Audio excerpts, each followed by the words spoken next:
We're live. Yay. Welcome to the Recharge Sanctuary TV series. And today we have Ines José Lopez with us, which is such a treat.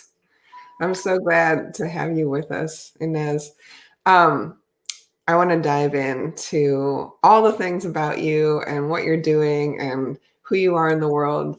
But we have a little tradition of grounding and kind of calling in the circle. So if you'll join me in doing that, if you want to, anybody watching, listening, can close our eyes and feel our sits bones, our seat on the chair, our feet on the ground, and just breathing in and breathing out, letting ourselves rest and relax into the earth, into our chair, into the ground, into the earth below.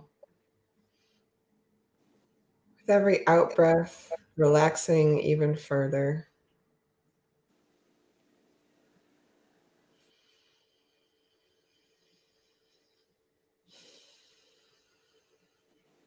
And as we relax down, feeling that string suspending our crown, the top of our head, connecting all the way up to the heavens, to the cosmos, and letting ourselves be suspended between the sky above and the earth below. Letting ourselves rest and relax, but also lengthen.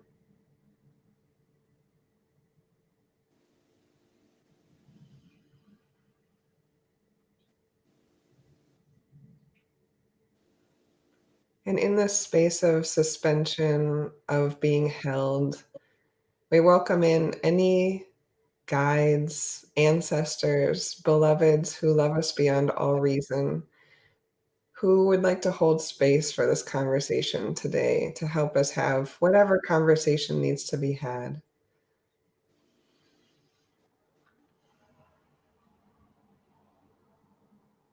And slowly, whenever we're ready, after taking another breath,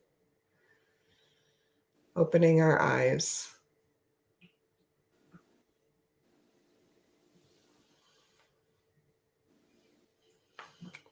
Thanks. We do have another tradition of picking a tarot card from this deck, which is the Wild Unknown Tarot deck. Okay. Would you like to join me? Sure, absolutely. So I'm just going to shuffle. And you let me know when to stop. Now? Okay. Ooh, what's it going to be? Ooh, interesting. Not the most pleasant card, but we'll see. It's the Five of Pentacles. The Five of Pentacles. I'm going to read it for us. Okay.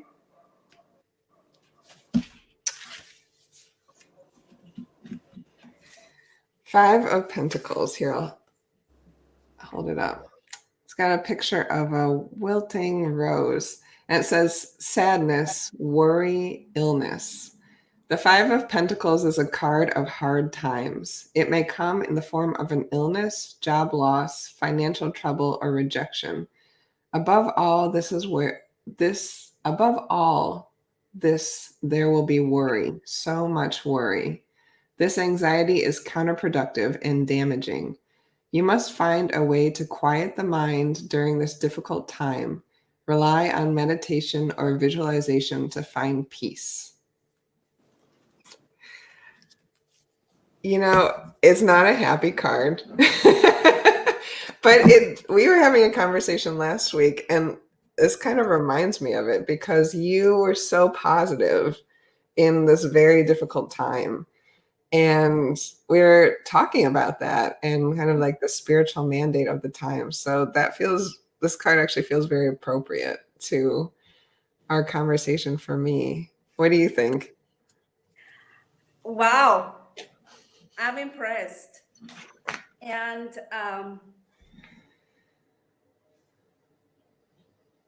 I think it's interesting that that card showed up because we human beings are used to happy times. We all want only happy times. And we really don't open space to sadness and to difficulty. And when those times show up, like it has in the last few months for the whole world, we know that we're not prepared to that. We're never prepared to receive sadness. Um, we're never prepared to lose anything. We're never prepared to go through difficult times. And whenever we go through difficult times, just like the card says, it's difficulties. But Adriana, all I can say right now, nothing that we cannot put up with. Mm. Nothing that our soul isn't ready to tackle down. And it's interesting because now that that card showed up, it actually opens space to part of my life story, to my childhood, to my life. And I can assure you today that nothing that happens is going to break me because I have already gone through things like that, and the things that people would call the most difficult times, I've already gone through that. And a lot of people, we have already gone through that. So, now deep in my heart, I know that nothing is going to break me. And the time, if I am to break down, because, we're human beings and that can always happen, then I will just embrace my soul and allow my soul to show me what the next step is. And it's something that we need to remember, that nothing is certain.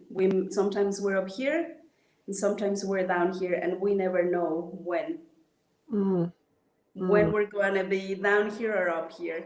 And all we can do is just get the best out of life. And it's actually very interesting that that's the opening of our conversation.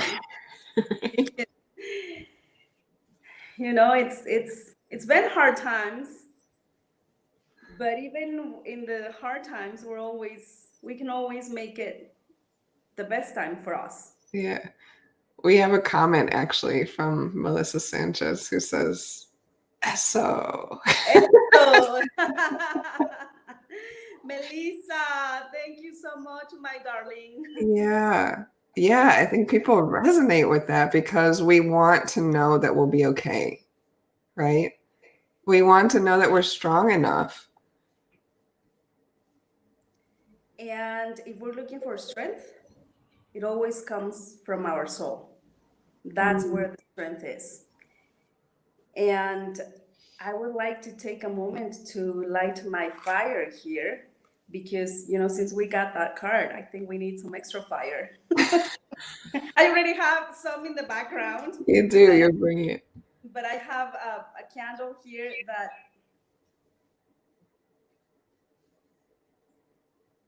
I normally light. And this is to give light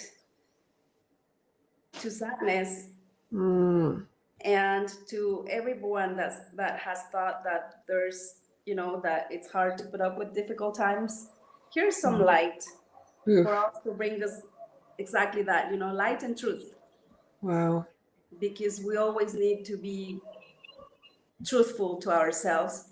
And I think the call for us during this time is that be truthful to ourselves, be able to trust our spirits, be able to trust that it may not get the way we want it, but it's always going to be for the best. Wow. And we don't like going through difficult times, and we don't like that, but it's always, it always brings us to another state of mind and to another state of spirit, and that's all we need nowadays. I mean, it's so powerful what you're saying. And I hear also the voice of like, well, people go, bad things happen to good people, right? There's injustice in the world. There's people who need to be held accountable. So how do we hold both the strength of our spirit and whatever happens to us is almost like I hear there's an almost it's okay, right? Whatever happens to us. But how do we hold that in a world that feels so unjust sometimes? How do we hold it? Well, I come from a culture that disappeared Mm, because, we went through really hard times when the Spanish arrived. They killed people, they abused women, they stole our biggest treasures, they destroyed the whole culture, and they said, none of what you say is real. mm, None of this is of God or divine. I'm going to show you what, what God or what divine and what this is. And they were received with the best of our treasures mm, because although they, they had seen the announcement that something was coming, mm, they they didn't know how it was going to come. mm, So when they saw the Spanish arriving, they believed that, they couldn't believe that these people could be the one that they were going to kill them.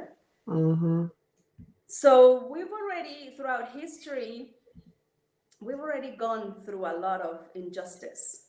We're not living in justice. I mean, this is not the first time that we have to deal with that as a human race. mm-hmm, We've always gone through that. If we think about all the ancient cultures around the world, they've all been destroyed and abused. mm-hmm, There's not one culture that has not. mm-hmm, And that, I think, is a way of, first off, of acknowledging that we human beings are here to experience life. And life has injustice, has really sad moments, but it also has beautiful and amazing moments. And one thing that I know for certain, because it's this is what I've been through since I was a child up to now.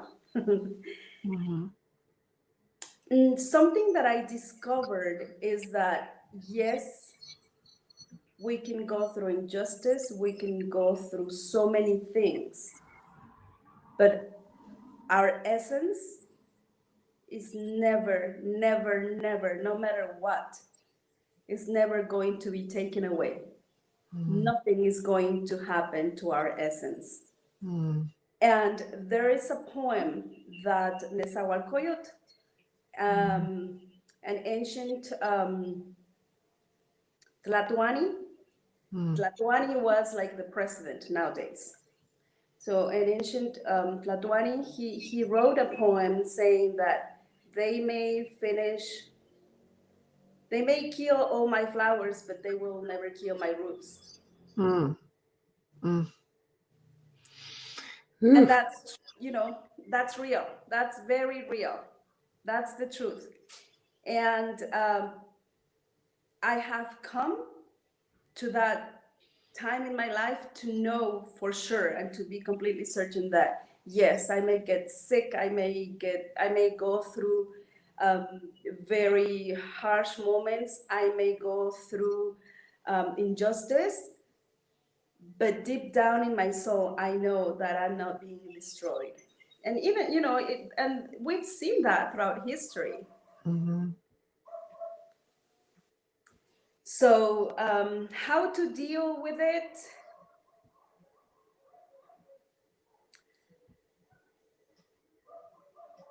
having that thought. I mean, because I could probably say, oh, having strength and, you know, telling yourself that you're okay. No, I think what we need in order to be able to cope with that is really, really find a quiet spot to be with ourselves and embrace ourselves. And if we're going through a really, really tough moment, I mean, I think we have to talk about this, although we were not prepared to talk about this. But This is real. yeah, it's real. Let's say, I mean, I live in Mexico, and I know that Mexico, for some reason, has always been at the service of the United States. And we Mexicans are still enjoying our music here in Oaxaca. I am still embracing my ancient culture. It took me forever, but ever since I decided that it was time for me to come back, embrace my culture, honor the lives of my ancestors, honor the life of my mother, honor my own life, and acknowledge my soul, I'm okay. And the people that I know that are around are okay. And just with that, I am able to support other people that need support, emotional support, because if we talk about the struggles, about women being abused, about people being killed, about children being abused, about the indigenous people not being respected, the Black people not being respected, everything that is going on in the world right now, deep down in our souls, we need time to sit down and embrace that. It's hard, it's painful, but that's the only way that I can see that we can trust, if not life, trust that we will be okay at some point. And how we do it, we sit down in silence. Like right now, even if we were to, not light the candle and not have this environment, I could still sit down on the floor, and if there's a sad moment, I will cry my eyes out, and I will feel the pain, and I will let everything feel in my body. And I will just trust that I have the power to make a decision. And if not, if I don't see that power within me, that someone comes my way so I can ask for help. It sounds like you're talking about wholeness, like finding a place in ourselves that is whole, that is like the way you talk about the soul. It sounds like remembering, like in the stillness, remembering that we are whole, that we have agency. And would you say that there's a purpose in the struggle?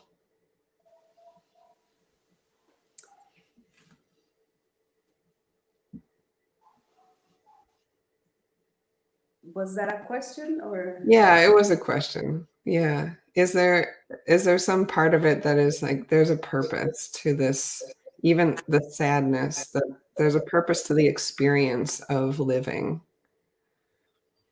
Yes, there's always a purpose and we don't find it. And it seems like in history, it's always been, if it's not the people from one country, is people from another country. And it's like we human beings always taking advantage of our sisters and brothers. That's the other thing. I think power has gotten too much into our minds. And it's like we human beings have this need to know that we're powerful, regardless if we destroy lives or regardless who we're affecting. And I think power was not given to us to over abuse it. Power was given to us to connect, to be whole, just like you said, to experience wholeness, and from there help and be of assistance of others. And that's something that we haven't really started to understand, or some of us, some people, I don't want to say some of us, maybe some people have. I don't think I am quite there. It's a process, right? It's a process. Yeah, and you mentioned a little bit the process of you coming back to your culture and like I don't know, finding that stillness in yourself. Would you I know a little bit about your story. You've told me a little bit, but that story to me feels like the story of yeah, what is power? What is success? What is healing? What is wholeness in ourselves? You know, that was your process coming back to your culture into Oaxaca. Can you tell us a little bit more about that? Sure. I was born in the mountains of the Mixtecan area in Oaxaca. The area where I'm from is tucked into the mountains. And back when I was born, my mother had to walk about 13 hours to get to a place where she could take a bus to either come to the city or go to Mexico City. So she had to walk 13 hours to get a bus to come to the city. You Okay. go across mountains, up and down, up and down. And she was one of the first women to leave her hometown. And back in those times, women leaving their hometowns was not a good thing for a woman to do. And the people in the town or in the community didn't like that. And especially women leaving, they were used to men leaving, but not women. So she was one of the first ones. And of course, every time she would go back, she was called names, and she was, people would criticize her. And she ended up marrying my oldest sister's father. And then, well, I don't think they even got married. I think they were just living together. And then they separated, and then she kept going back and forth. And then she met my father, and she ended up living with him for a few years, but then he decided that he liked another woman, so he left. And the only reason that he would have stayed, and not forever, I don't think, maybe just for a little bit longer, was if I would have been a boy. So because that didn't happen, he blamed it on my mother for not being able to give him a boy. And he left to be with another woman. So by that time, my mother already had 3 girls. So my oldest sister, who was from the first man, and then my middle sister and me.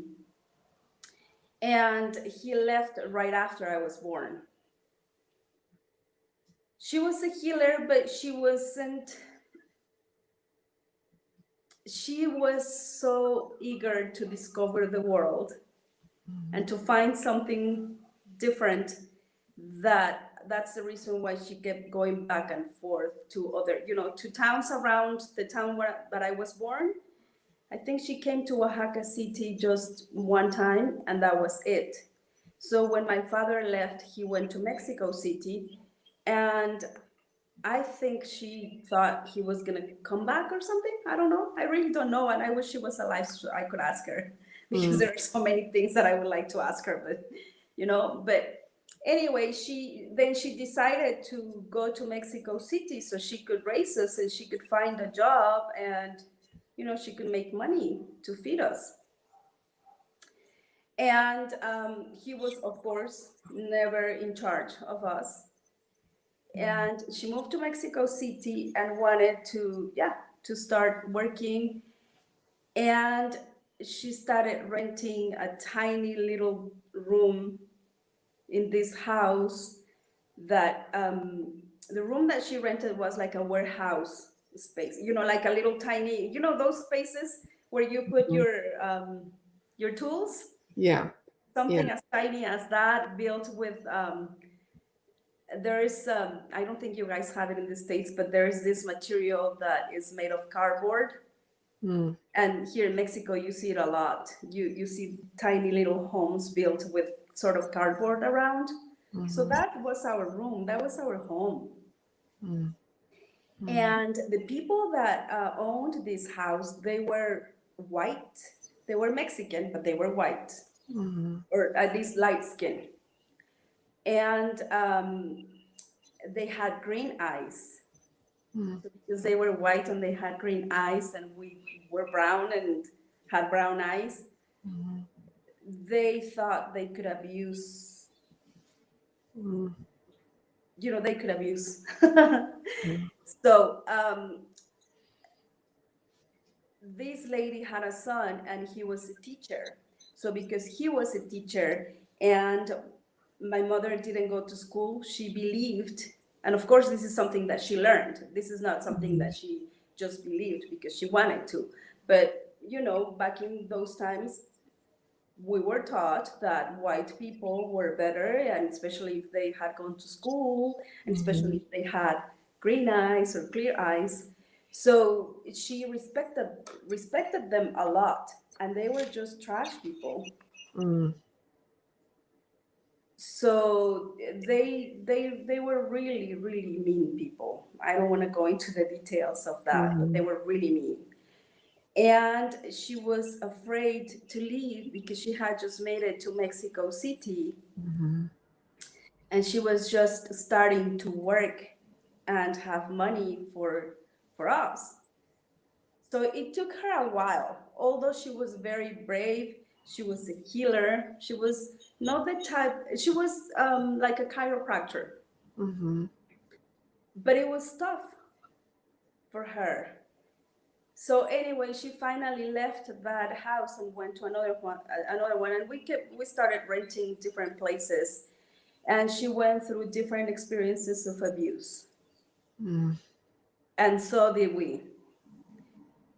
And then she was able to find a very good school that back at that time I didn't appreciate, but now I do, and I am thankful that I was able to go to that school. But it was like boarding school. So my sister and I started going there. I was 6 and my sister was 10. So we would check into school on Sunday evening and be there and stay there for the whole week and then come home on Fridays. So I went to boarding school since 6 until 12 years old. And it was a very nice school. My mother was very wise and very savvy that she managed to find this school that was for rich people, but they allowed 10% of the girls, 10% of poor families to go to this school because it was a way to support poor families. Yeah. So I was one of the lucky girls. Of course, like I said, I never thought that, I was lucky. I've had to do a lot. I have been able to realize that it was an opportunity after so many years and after struggling for so long. Now I appreciate, what she gave me. But back when I was in school. I didn't enjoy it because, of course, it was for rich people. And Mm-hmm. again, same thing, the rich putting down the poor. Yeah. So they called us names. Being from Oaxaca back then, and even to this day in the city, some people use it as an insult. So Mm-hmm. whenever they say Oaxacan, they're, they mean that you are not worth it, and Mm-hmm. that you're from an indigenous town and you're not worth it. So I had to go through all of that when I was a child, and then other things. So of course I wasn't happy with my life. Mm-hmm. I wasn't a happy girl. I didn't enjoy life. I was born a lefty, then they forced me to be a righty. And again, this is something that Yeah. now I understand. My mother had been through so much that she didn't want any of us to struggle as much as she did. So for Mm-hmm. her, it was important that I was part of the majorities, not the minorities. And then back then, being a lefty meant that you were um, the daughter of the devil. So of course, she didn't want that. And then she Yeah. was one of the first women leaving her town. So what would she do when we went back? Seeing that her daughter was a lefty and she was this, the daughter of the devil and all of Mm-hmm. those things. So of course, she believed everything that she was told at school, and she made me to be a righty, but just for writing though, because back then they didn't realize that even they forced me to be a righty, but I do so many things with my left hand. So anyway, that's pretty much how my life went up to 14. Mm-hmm. And then my mother got very, very sick when I was 8. And she was really sick until she died, and she passed away when I was 14. So when I turned 14, before that, I wanted to run away from home. I wanted to run away and never come back. So I was really hoping to get older so I could run away. So when she died, I was like, okay, I guess it's time to leave. Mm-hmm. And that's when I started dreaming about my American dream. Mm-hmm. Going to the States, becoming an American citizen, and making myself be white and blonde and have clear eyes. Mm-hmm. This was my idea. This is not something that I really believed that if I could change all of that, my life would be different. So I started pursuing my dream, and I was able to go before I turned 18. So when I left, I told my oldest sister that I was going forever. I was never coming back. But it only took me 2 days to be away from my family to want to come back.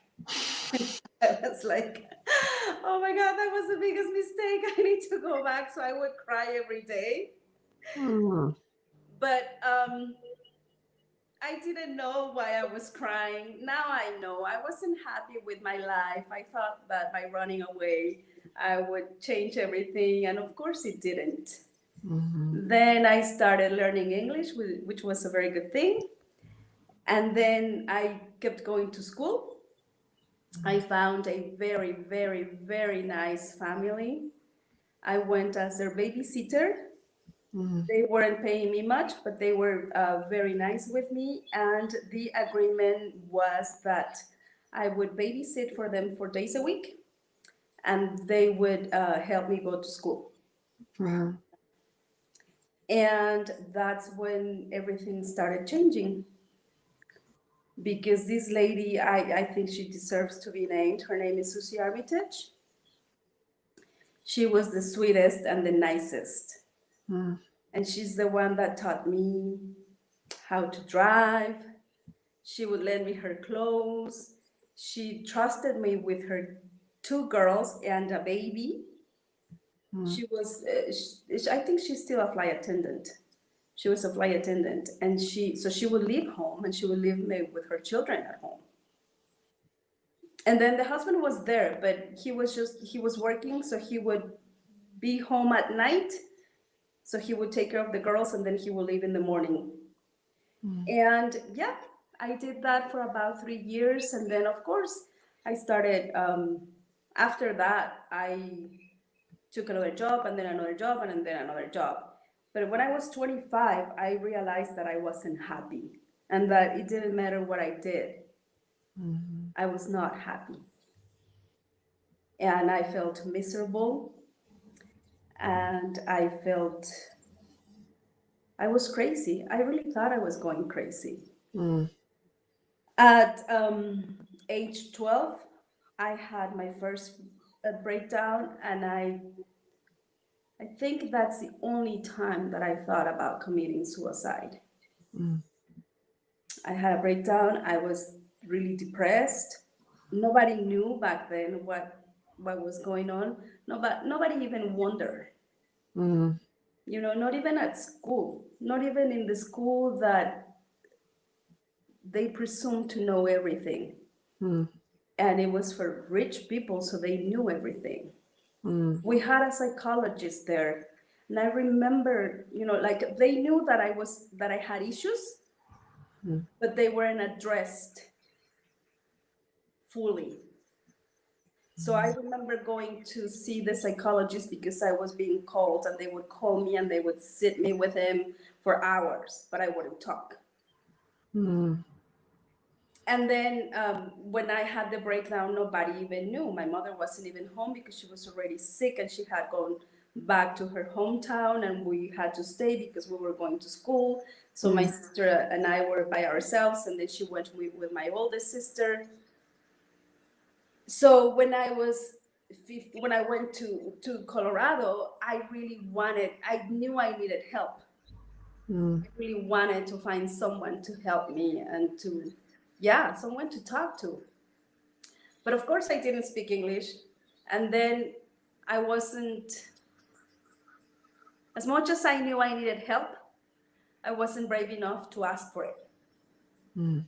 So it was not until I turned 25 that I knew that I really thought I was going crazy, because I wasn't happy. I would be depressed. Sometimes I would be really, really sad. Um, I would just feel miserable. I wasn't enjoying anything. And then after I started searching for help, I started seeing a psychologist first for about 6 months. And then he started helping me. And then I became a Reiki master. Mm. During all these years, though, I had practiced the traditional Mexican medicine, Mm. but just like a hobby. So I would do a self-cleansing. I would do it on my sisters, Mm. and I knew how to do it. Did you learn that from your mom, or you just okay? I learned it from my mother, but also at church, because back then we were going to a church that it's a different church. It wasn't Catholic. Mm-hmm. So it was a church where they perform limpias too. So I Okay. remember being fascinated by that. Mm-hmm. And being, and seeing that and seeing my mother, it was like, so I was like already like in the spiritual path without realizing it. Mm-hmm. Mm-hmm.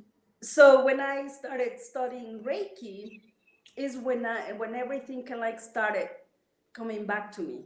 Mm-hmm. I was like, wow, this is what they do in my hometown, passing your hands around, not the symbols, no, not the symbols, but passing the hands around and all of that. So I was like, oh, okay, so this is so much like the traditional medicine. And Mm-hmm. the only one that I would ask would be my oldest sister, because she's about 15 years older than me. So she knew more, because she knew more. She spent more time with my mother, so she was able to kind of like decipher that for me. Mm-hmm. And she would tell me stories about my grandmother and about my mother. And so everything started making sense. And that's when my life started changing. You know, I started remembering, then I realized that I was very sensitive. And then I realized that, yes, as a kid, I was seeing things. I was able to see things, but I never told anyone because I was so afraid of that. I was afraid of that, and I was afraid of telling my mother. So I never told anyone. But when I started going through that, I can say that my life started changing at 25. Well, no, even before that, you know, when I finally started making my own decisions and decided to go to the States. But throughout that, I mean, to narrow it down, I wanted to change myself. I wanted to have blonde hair. I remember spending all my money going to the beauty shop, telling the girl, make me look like J-Lo. And she was like, what look? You know, J-Lo changes her looks like 3 times a week. The look that you're looking for. I remember that, and Yeah. it was funny. So I have done so many things trying to not be who I am. And back when I was 25, I would blame everyone. I blamed my mother, I blamed my sisters, I blamed the system, I blamed my school. I mean, everything. And I, you know, once I started learning that things could probably be different, but I needed to change the way I saw life. I'm not going to say it's been easy. It's been really, really, really painful. Because unfortunately, when we've gone through so much, it hurts. You know, it hurts, but we're suffering already. But it hurts to go through a process. So it wasn't easy, but I can tell you that ever since I did it, I do not regret it. And is that the process of like coming back to yourself and like being with yourself? Because you have to look at all of that suffering. Looking at all of the suffering and honoring life, honoring the life that I was given, finding out my purpose, knowing that I have a mission, a life mission, and it's not only a life mission for now, it's a spiritual mission that I've had for, if we believe in different lives, something that I've had for different lifetimes. And really coming at peace with my indigenous roots, with my mother, with my father. You know, this man that decided to leave without ever coming back. And I remember meeting him at 14, right after my mother died. And I met him for the first time. And he knew that we had nobody, because my mother was the only child. And he comes from a bigger family. So he knew it. And he didn't offer to help a bit. So much resentment, of course, towards him. I had so much resentment towards him for leaving. I blamed him because, in my mind, all the abuse that we went through was because of him not staying. And so many things. Now it's been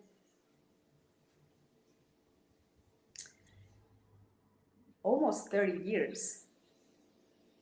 And now I can tell you that he owes me nothing. And I'm okay with that. I am able, I think things come into your life at the right time. I was never ready to embrace him until about 2 years ago. He was I received a phone call telling me that he was just about to die, and he wanted to see us, my sister and I. Mm. And my sister was like, nope. And I was like, I mean, it was too many emotions. Mm. But well, my sister cannot see him anyway because she doesn't live here. But I was like, I'm here and I am able to go, so I'm gonna go. So I went. But it was 2 years ago.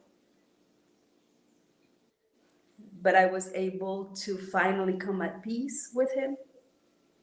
And my life keeps changing and it keeps getting better and better and better.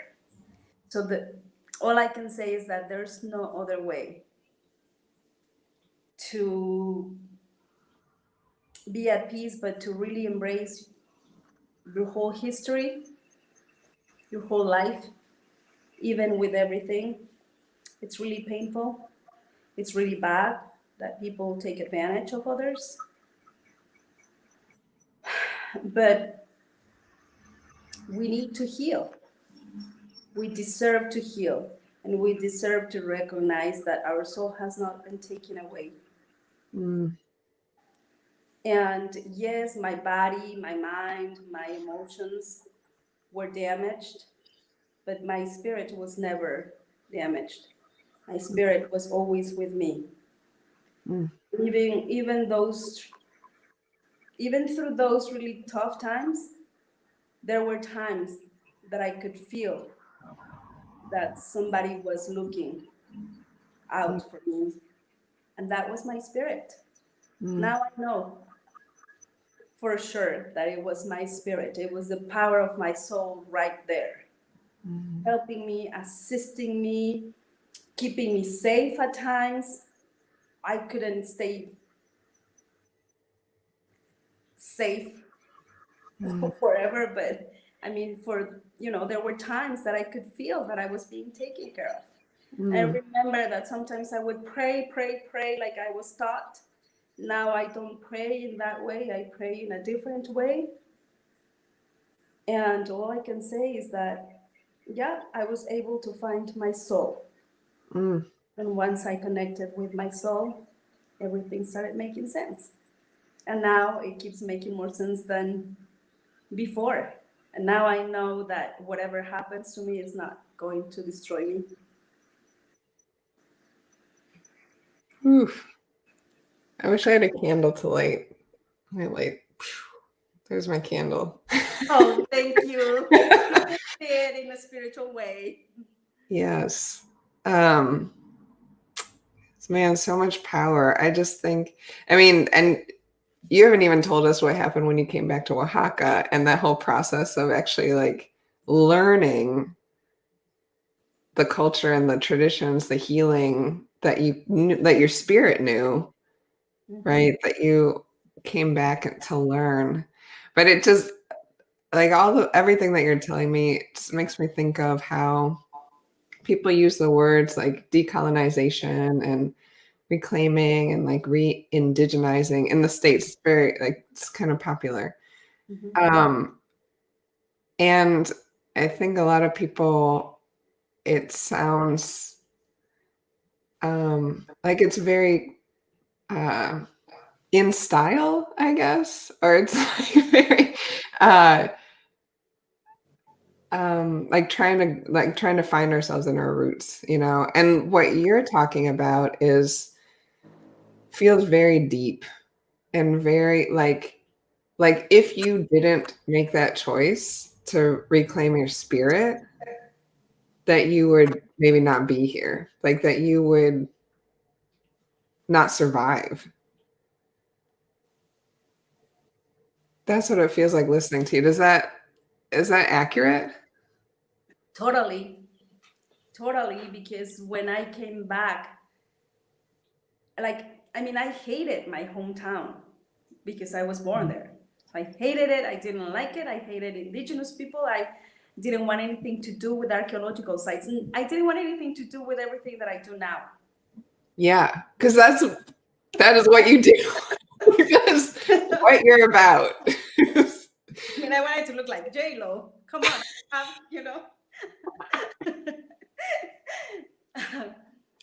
um, but yeah, I mean, coming back to Oaxaca, when I was finally able and ready to go back to my hometown, because of course, while my mother was still alive, we kept going back and forth every year. Every year that we would be out of school, we would go back there and we would spend 2 months there. And then come back and then go back in December and then go back in Easter, and back in those times, vacation were longer for kids. So we could be gone for 2 to 3 months into the mountains. And when she passed away, that was it. The land that my mother owned got taken away by her very good cousin.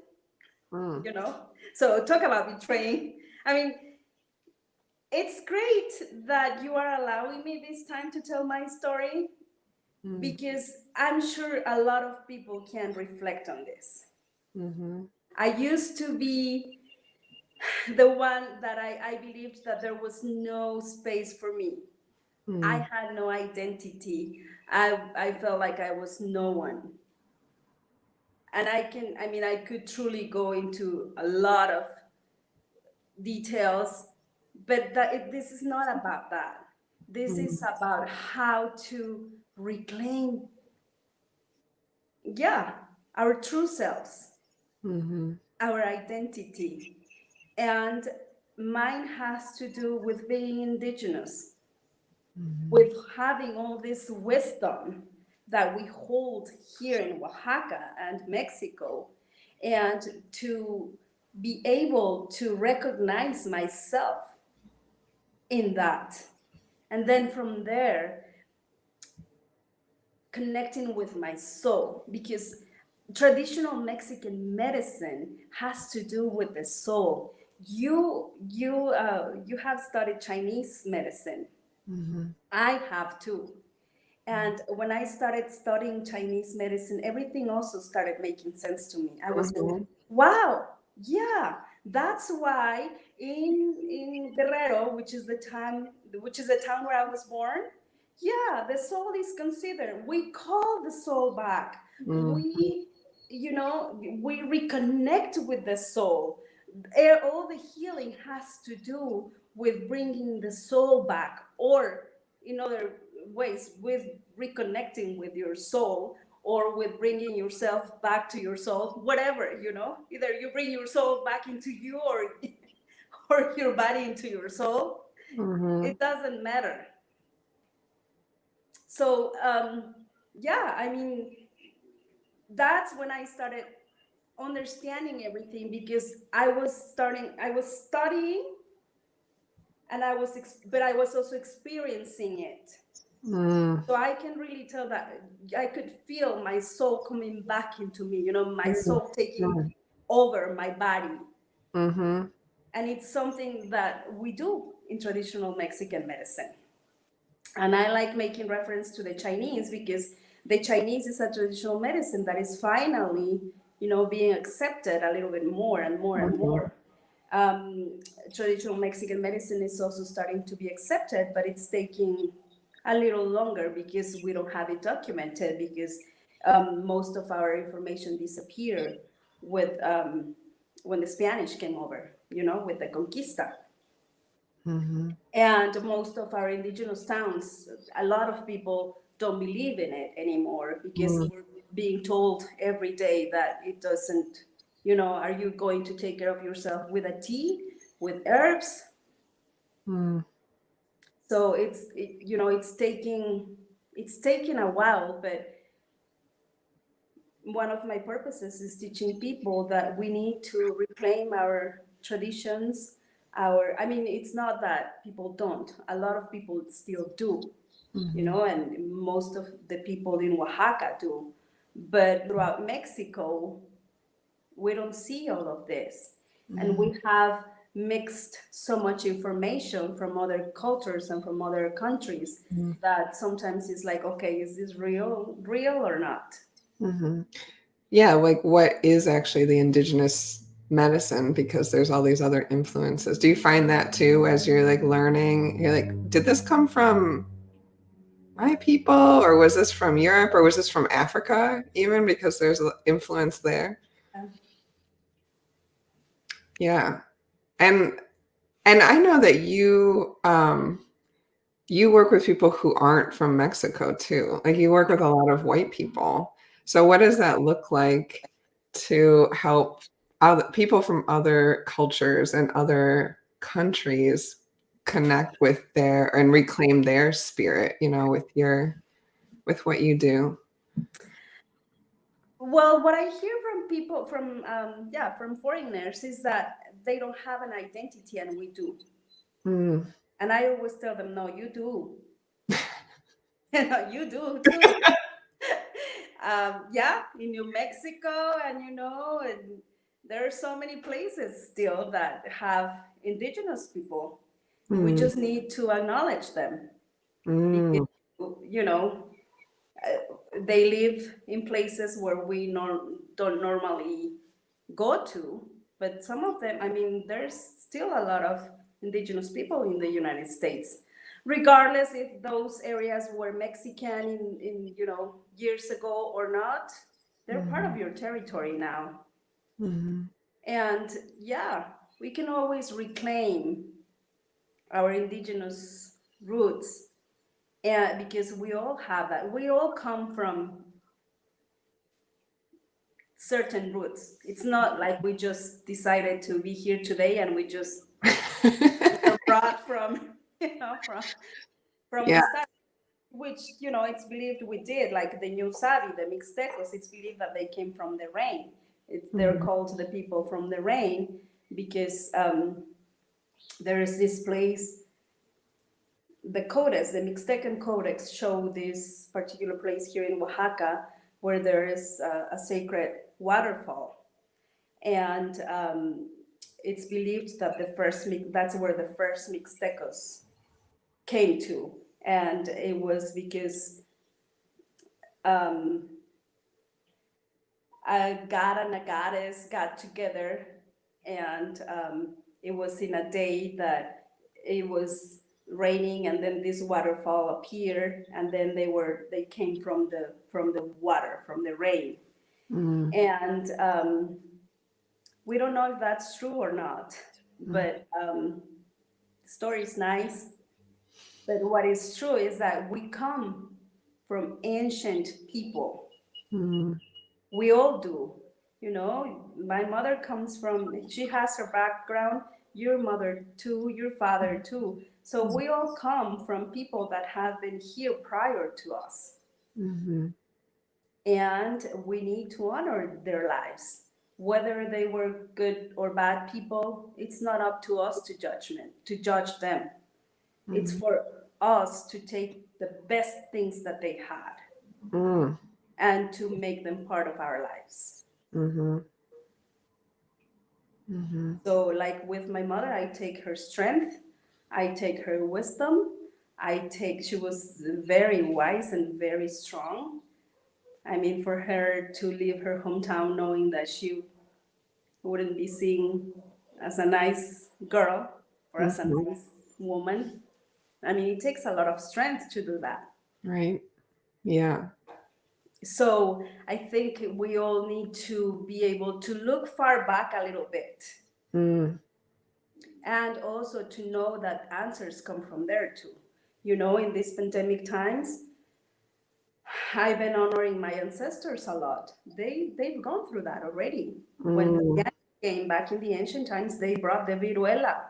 Mhm. So they've been through that. It's like, what do we do now? How Mhm. do I manage with this? Do I just let myself die?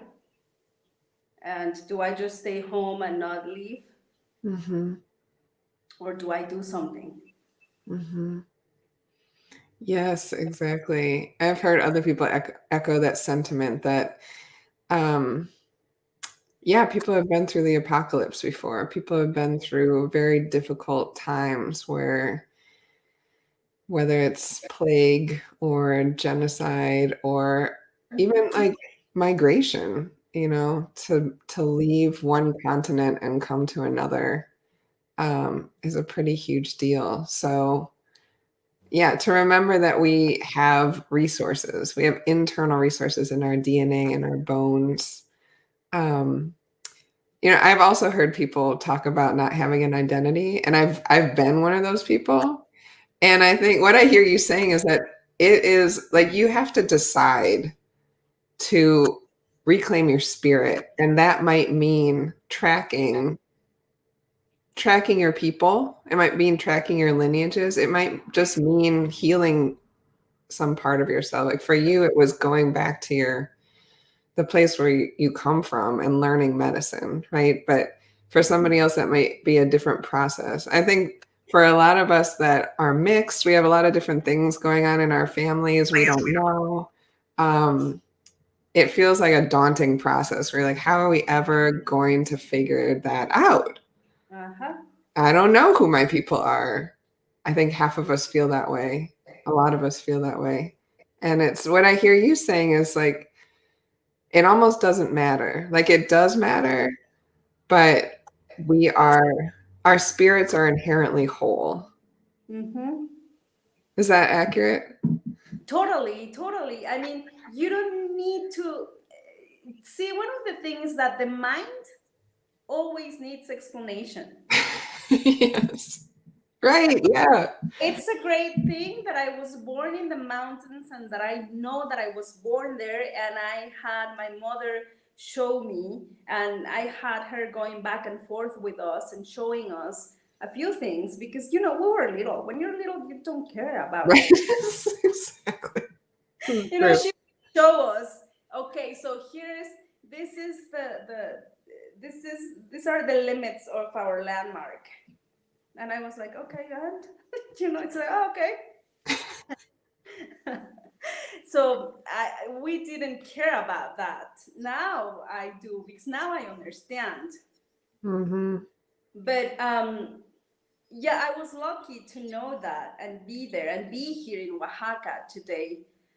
But we don't need to really explain to our brains where we come from. Mm. If we know where we were born, just going back to that place where we were born. Mm.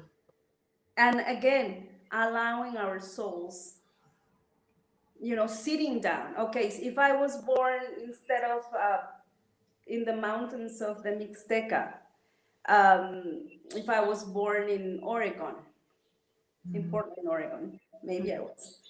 Just find a spot in Portland, Oregon. Go into the woods, go into nature. Mm-hmm. And you were born there for a reason. And what did your mother do? What did your father do? Were they from there? Were they not? How does Portland make you feel? Because in the ancient times, in traditional Mexican medicine, or here in Oaxaca, our belly button Mm. that connects us, the belly button, when it gets cut, Mm. they bury it under, Mm. Mm-hmm. they bury it in the place where you're born. So there is a say that says, mi ombligo es la raíz. Mm. So my belly button is the root. And the belly button was buried in the place where you were born. So in my belly button happens to be in the area where the Mixtecos lived. But maybe if you were born in the hospital in Portland, Oregon, that's where your belly button spiritually is buried. So connect with that land. Mm. Mm-hmm. Connect with that, and that will give you more grounding than finding out if your ancestors were from Russia and Mm-hmm. and maybe if once you connect with that first thing, that's like the first step. Mm. Then yeah, maybe if they were Russian, go to Russia, connect to Russia, Mm-hmm. It's like we always go, the mind is very good at lying to us. Mm. So we make it so difficult on ourselves. Mm-hmm. So it's like, okay, let's connect with your soul first. Mm. So what I do nowadays, because this is what worked for me, I help nowadays people connect with their souls. Mm-hmm. Let's connect you to your soul first, and let's see what your soul is telling you, because maybe your soul is not even telling you to connect with your ancestors. Mm. Maybe your soul is telling you to connect with, I don't know, if you're an actress, to your, maybe your purpose is to entertain people. Mm-hmm.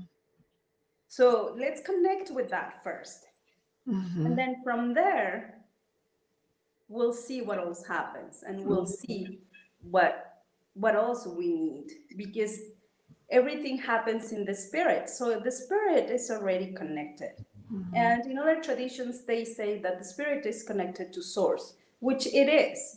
Ancient people were very connected to the source, but they didn't connect from here to there.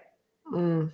They connected from here to here to Mm. here to this to this to this. And from all of this, they understood their spirit. Mm. They didn't, ancient people, ancient Mixtecos, didn't spend their days sitting down just, trying to meditate like we do nowadays. So, And becoming frustrated because they couldn't keep their minds in a clear state of mind. right. They didn't do that. They connected to Mother Earth. And the way they connected is because they worked the land. So nowadays, so many teachings nowadays are so mixed up, because it's like, okay, let's connect to the land. No, they worked the land. That's how they connected. Totally. They were in movement, meditation the whole time. Yeah. Yeah. They didn't have distractions. They knew when the sun was going to come out, from which side, what time, how dark it was going to be. Mm-hmm. But because they observed Mother Nature, they worked the land, they lived in community, they understood all of that, and they understood their spirit. They honored Mm-hmm. Mother Nature, they honored the spirit, and they honored the Great Spirit. And by doing everything from here first, then they were able to connect with more, to the point that they were able to build amazing, incredible archaeological sites that we can visit nowadays. So Mm-hmm. that only tells us the power that they had in connecting with ourselves and to the Great Spirit to be able to build all of that. Mm-hmm. And now we're sitting here trying to manifest how I'm going to make $1 million. But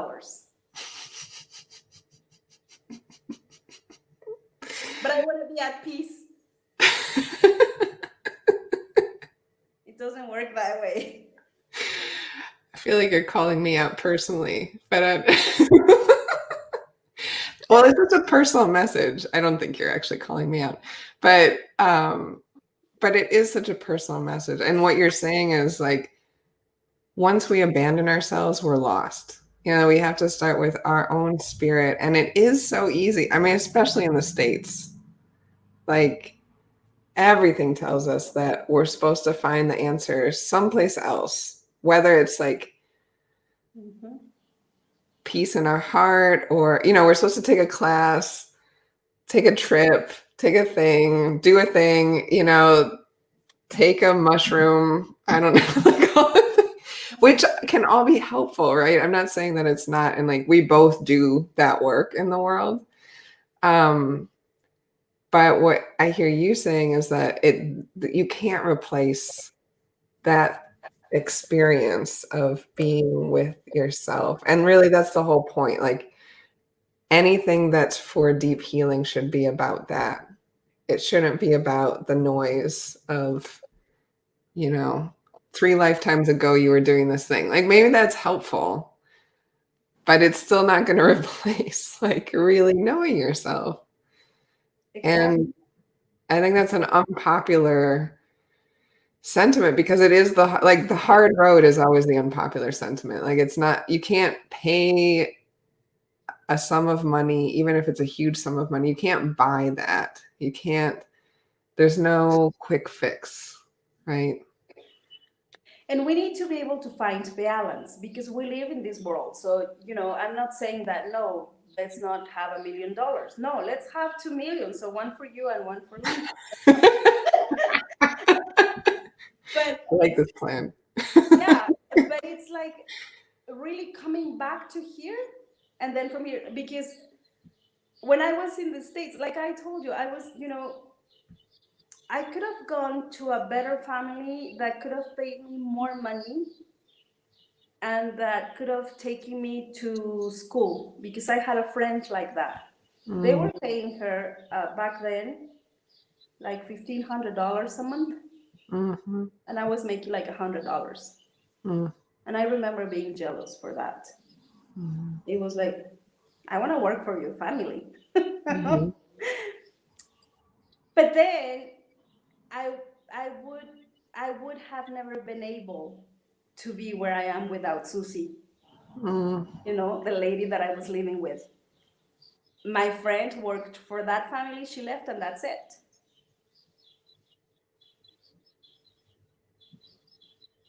So all I'm saying is that yes, it's okay to want money because we live in this capitalism, and unfortunately, it's not. It seems like we're gonna live in capitalism for still a little bit longer. mm, So yes, we need to be able to find a balance. How do I make money, but how do I take care of my bills? How do I take care of my soul? How do I allow my soul to take care of me? mm, How do I allow my soul to show me the route?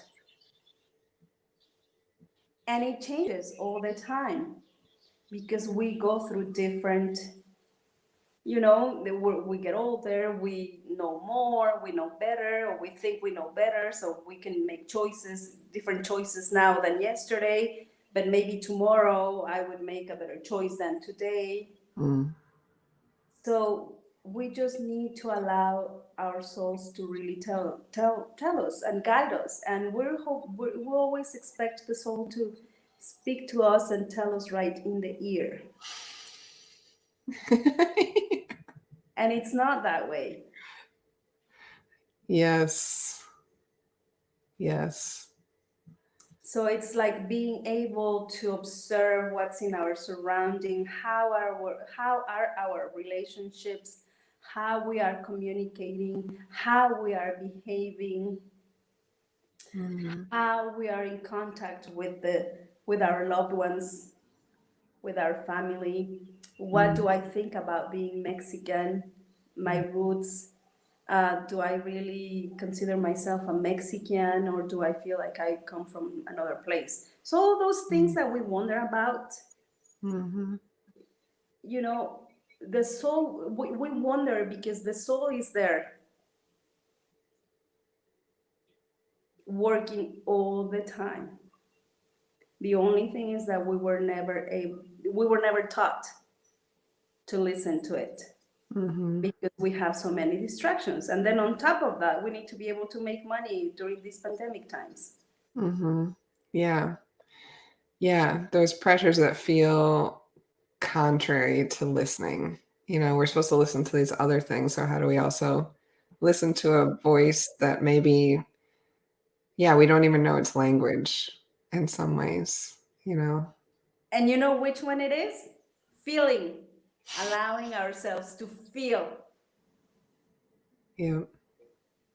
And every time we keep being taught not to feel.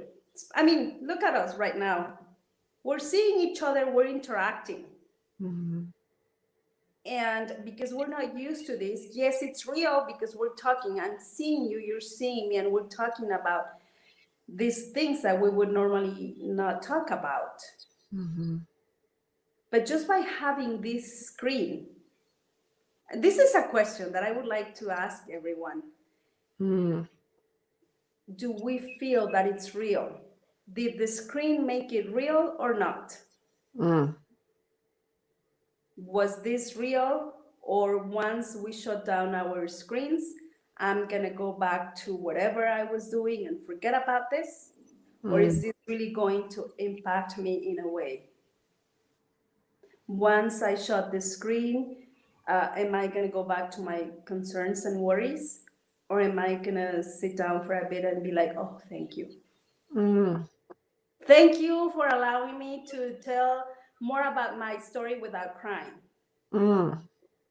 It's not, now I realize it's not as painful anymore. Oh, thank you so much. Mm. Mm-hmm. Yeah. Yeah. Do I sit and like integrate, right? Absorb, take a moment, realize that is that what makes it real? You know? Mm-hmm. Yeah, that's what makes it real. Once we, yeah, like you're saying, integrate it. Mm-hmm. So my advice today is, or my suggestion is, please allow ourselves to feel. Mm. Let's just allow ourselves to feel. Let's just allow ourselves to, yeah, to honor whatever feeling we're feeling. Mm. Mm-hmm. Yeah. Let's take a moment. I can Oh, feel that. it's Yeah. a moment to do that. Mm.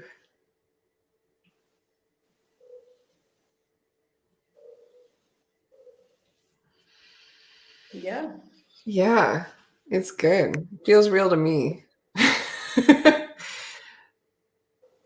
Feels like a really deep conversation. Thank you to the Five of Pentacles and to you for taking us there. So I should say that I know you because I met you in Oaxaca City. I was looking for somebody like you. I was looking for you, really. I mean, that's what it feels like. And ended up coming back to do a retreat with you, which for health reasons, I wasn't able to go on, but people that I know were able to, and it was amazing. And that's what you've been doing, right? You've been taking people out in Oaxaca for kind of for this experience that you're describing, like reconnecting to spirit through the culture and the land and ceremony. But with COVID, that's not really happening as much, it sounds like. So how can people connect with you if they're watching this and they're like, wow, I really need whatever Ines is is offering. What is, Yeah, how can they connect with you now? well, they can connect. I am doing online experiences. And what I always do is that first I have an interview with people to find out what it is that they're looking for. And then from there I make a few suggestions because I have a few different things that I do. I work with past life regressions. I work with traditional Mexican medicine. And traditional Mexican medicine would be considered like shamanic journeys. And those we can do online. It's not necessarily the same as if you were here, but I make all my efforts to make it real for people. So first I have an interview to know what they're looking for, and then I ask them for certain things. And then on the second appointment, we start working. The first, I mean, not that we don't work, but the first appointment is always to find out and to know each other and to see what it is that we can do, and actually also if we're a good match. Mm. Okay, and then from there, I also do emotional. how would you call it in English? It's like yeah, emotional work that we can do online. It's like psychotherapy in a way. So Mm, it's breaking down or figuring out where our emotions are coming from. mm. And people can get a hold of me on my website, which is called Oaxaca Mystical. Here, I'll do a little. There you go. Ta-da! Oh, ta-da! Thank you so much. And we'll put it in the notes too. Thank you. That's my website. And I always need to speak to people. I need to be able to hear people. So, although they contact me on my website, it's best if they just send me a WhatsApp message or, Mhm. yeah, a WhatsApp message or a message to set up an appointment or a time to reach out so we can talk. And even if we can't talk, they can always leave me a voice message. Awesome. And then we just go from there. And then I am starting to do retreats again because people are able to come to Oaxaca. Okay.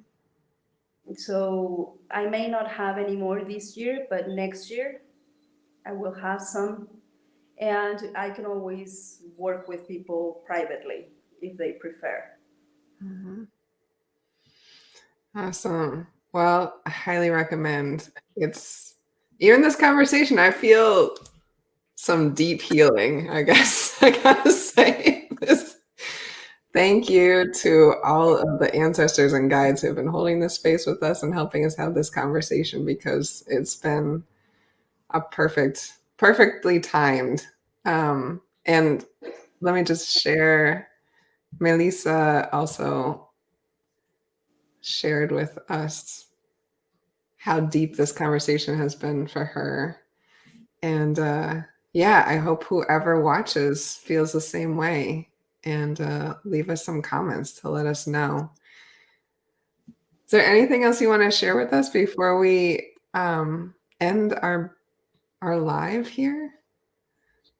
Well, just thank you so much for watching, and thank you so much for giving me the opportunity to share with you a little bit of my story. Um, and also the healing. I think the healing was needed, and I hope that you find peace and that you can find your truth, and your truth only lies within you. Mm. Oof. Thank you so much. And yeah, we will, again, all of the information will be in the notes for people to contact you.